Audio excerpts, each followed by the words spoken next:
Hi guys, like I promised, I have a little tutorial on how to help your kids cut along the bold line and the materials that you could possibly use for creating your gingerbread man. Here I have tape, glue, pom-poms, a few beads in a cup, tissue paper, a brown crayon, bits of old ribbon, some stickers, and the scissors I plan on using.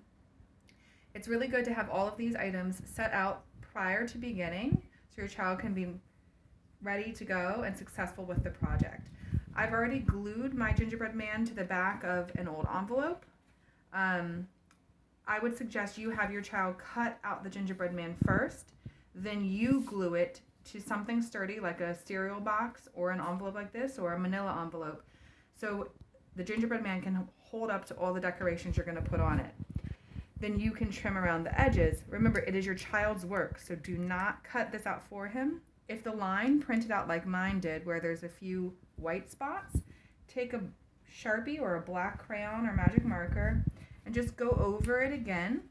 It makes it much easier for the child to follow a super bold line so they know exactly what they're supposed to do.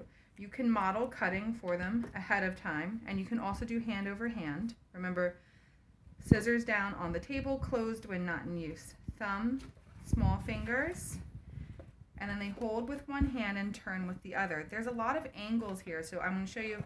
They can just cut straight off and then go all the way up if they need to. If they come off a little, or if they go in and they cut a little too far, it's okay, because what we're just trying to do is see how well they can follow along the line.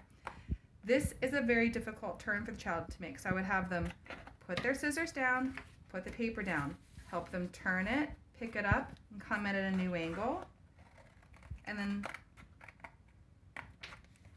boom. I think that's one of the easiest ways for them to get all the little turns without having to twist the paper the entire time. That's just a skill that most of them do not have yet. So tape glue is fine. Remember, when they're using the glue, to twist it up just a little bit, not all the way, otherwise it's just gonna fall out on their paper.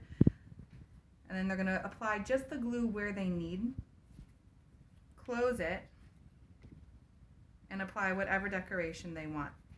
When you're all finished, hang it on your refrigerator and bring it back to school on Monday so we can see what you did. Thanks. Bye.